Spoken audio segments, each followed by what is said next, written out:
आज दिन की परिचर्चा में 2 बजे मैंने यह बात कही थी आप भाइयों से, बहनों से, कि जिस दिन मैंने शिव को गुरु माना था, आज से तकरीबन 23 साल पहले,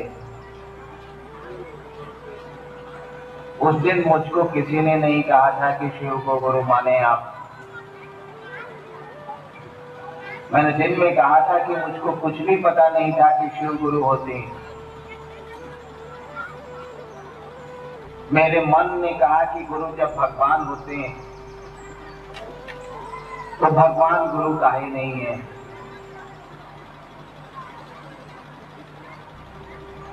और गुरुओं के सानिध्य में रहा हुआ मन, शरीरधारी गुरुओं के साथ रहा हुआ मन,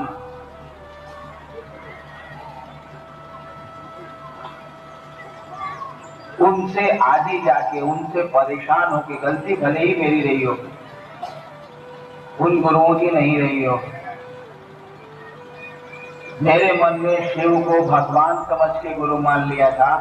मुझको पता नहीं था कि शिव गुरु होते हैं। अब तो किताबों की बात मैं कर सकता हूँ, व्याख्या कर सकता हूँ, बता सकता हूँ कि शिव के बारे में, उनके गुरु पद के बारे में किताबों में क्या लिखा है, जो मुझको ज्ञान है। लेकिन जिस दिन मैंने शिव को गुरु माना था, मुझको किसी ने नहीं कहा था और न मैंने किताबों से ही जाना था कि शिव गुरु होते हैं।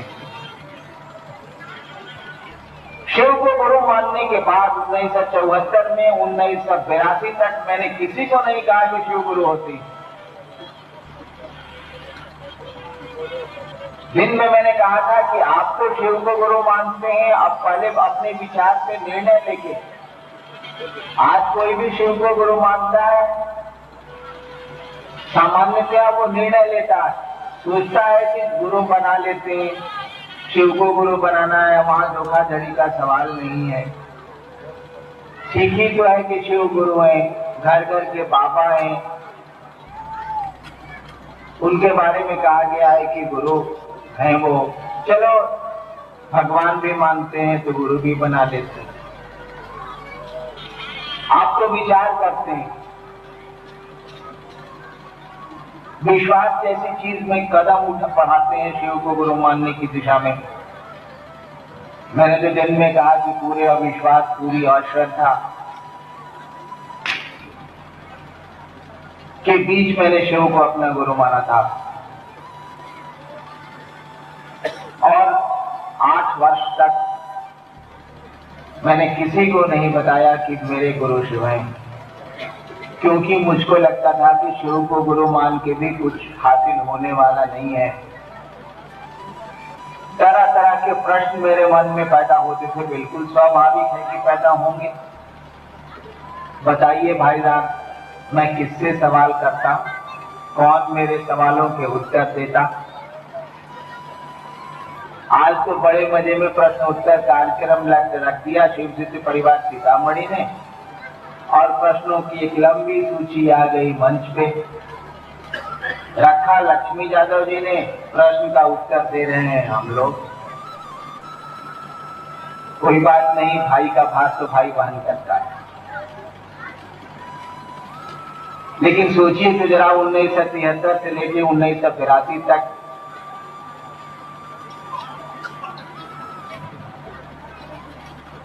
मेरे मन में भी तो सवाल उठे होंगे। किससे मैं पूछने जाता कि हमने शिव को गुरु माना है, ऐसा हो रहा है, जरा बताइए तो मैं क्या करूं।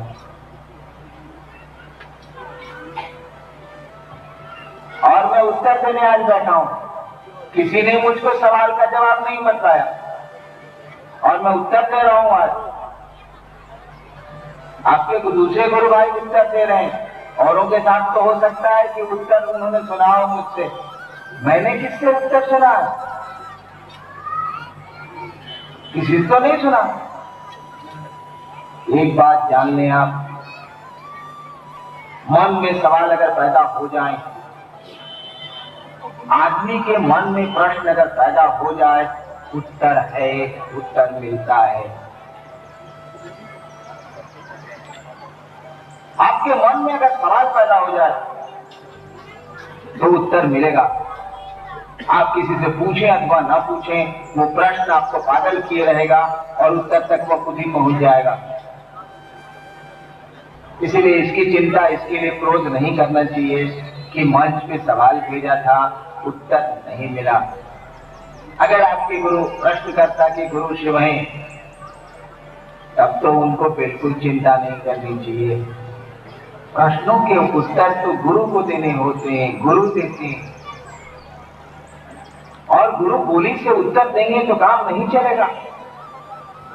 आज का कोई गुरु अपने शिष्य को अगर बोली से समझाएगा तो शिष्य नहीं समझने जा रहा। कहां समझे हैं हम आप? बचपन से लेके बहुत दिनों तक तो समाज ने सिखलाया, चोरी नहीं करनी चाहिए, झूठ नहीं बोलना चाहिए, हर एक आदमी को भाई समझो, दूसरे हर एक माता को माँ, अपनी माँ समझो, बहन समझो। बचपन से तो सिखलाया समाज ने। सुनते सुनते तो कान पड़ गए, व्यवहार में क्या है? जब धरती पर बचपन से लेके 25 साल तक नीति की बातें सुनते सुनते कोई प्रभाव नहीं पड़ा, कौन समाज आपको कहता है कि चोरी करो? कौन पिता अपने पुत्र को कहता है कि तुम चोरी की आदत डालो? कोई नहीं कहेगा अपने पुत्र को। सभी कहते हैं पढ़ो बउआ, झूठ ना बोले के चाहिए, ठीक से रहो, ऐसा काहे करता रहो। सभी माँ बाप कहते हैं। कहाँ असर पड़ रहा है आज के उस मस्तिष्क पर? नहीं असर पड़ रहा। तो गुरु वही मूर्ख गुरु होगा ना, जो बोल के निश्चिंत हो जाएगा। मूर्ख पिता होगा जो बच्चे को बोल के चुप हो जाएगा। पढ़त क्या नहीं का, स्लेट पेंसिल लो पढ़ो, नहीं, वो स्कूल भेजेगा, बोल के नहीं रहेगा। वो बोली से अगर काम चल जाता तब तो कोई पिता खाली बोली के छोड़ देता, नहीं, उस पर आगे की कार्रवाई करता है। वो बच्चे को स्कूल भेजता है, पढ़ने को मजबूर करता है, विवश करता है। गुरु शिष्य को ज्ञान उतारते हैं, गुरु शिष्य को अपने जैसा बनाने का उत्तरदायित्व लेते हैं। गुरु को करना पड़ता है। बोल के छोड़ देंगे वो तो समझते हैं बोलने से क्या हो जाएगा। उनको उत्तर देना पड़ता है और उत्तर बोध की स्थिति में देना पड़ता है, शब्दों की स्थिति से परे जाना पड़ता है। सवालों के लिए परेशान नहीं होना है भाई साहब। अगर गुरु आपके शिव हैं और मन में प्रश्न पैदा हुआ है, गुरु को संप्रेषित करें आप, उत्तर मिल जाएगा। हम लोग यथासंभव उत्तर देते हैं। वैसे भी तरीका यही है, प्रश्न तो गुरु से होनी चाहिए, शिष्यों से प्रश्न तो हो नहीं सकते। तो आप कहेंगे कि शिव गुरु की चर्चा में प्रश्नोत्तर का कार्यक्रम क्यों शामिल किया जाता है? जब प्रश्न का उत्तर गुरु को देना है और यहाँ मंच पर बैठे सारे के सारे लोग शिष्य हैं, तो फिर ये प्रश्नोत्तर का कार्यक्रम तो रखना ही नहीं चाहिए, क्योंकि महादेव आके थोड़े ही उत्तर देंगे, शिव आके थोड़े ही उत्तर देंगे। हम लोगों को इसमें थोड़ी कठिनाई। हम लोगों ने शिव को गुरु माना है, कोई हम लोगों की उपज नहीं है ये। हम लोग शिव को गुरु मानते हैं, ये हम लोगों के मन का विकृत नहीं है। कई बार हम लोगों ने कहा है कि हम लोगों ने अपने बाप दादों से सुना, हमारे समाज के जो विद्वान पुरुष हैं, विज्ञ लोग हैं, मनीषी हैं, आज के भी पहले के भी, उन लोगों ने कहा है कि शिव गुरु, और हम लोग उनके कहने पे शिव के शिष्य हैं। उनको एक अधिकार बनता है, समाज को एक अधिकार है। समाज ने कहा है कि शिव गुरु है और समाज की राय पे आपने शिव को अपना गुरु माना है, तो समाज को एक अधिकार बनता है। अगर सीतामढ़ी के लोग कह रहे हैं कि ये कॉलेज बड़ा सुंदर है, फलाना स्कूल बड़ा अच्छा स्कूल है, तो उन लोगों को ये अधिकार है कि उस स्कूल में पढ़ने वाले बच्चों से वो पूछें, जानें, समझें कि सचमुच में स्कूल बढ़िया पढ़ाता है हमारा स्टेटमेंट ठीक है कि नहीं, ये तो बच्चों से पता चलेगा। बच्चे बताएंगे कि स्कूल में पढ़ाई कैसे होती है, बच्चों में आया ज्ञान बताएगा स्कूल कैसा। जब भारतीय जनमानस इस बात को कह रहा है कि शिव गुरु हैं,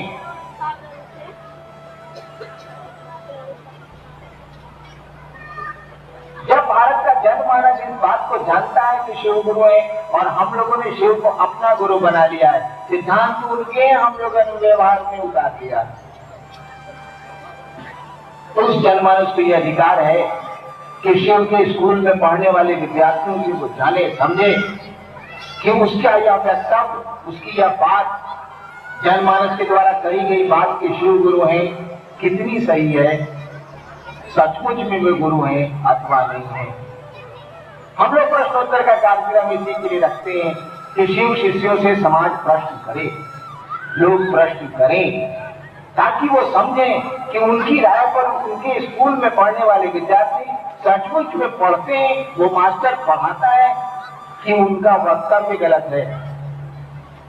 और इसीलिए हम लोग प्रश्नों का उत्तर भी देते हैं कि फैसला तो आप करिएगा कि महादेव का चेला कैसा उत्तर देता है।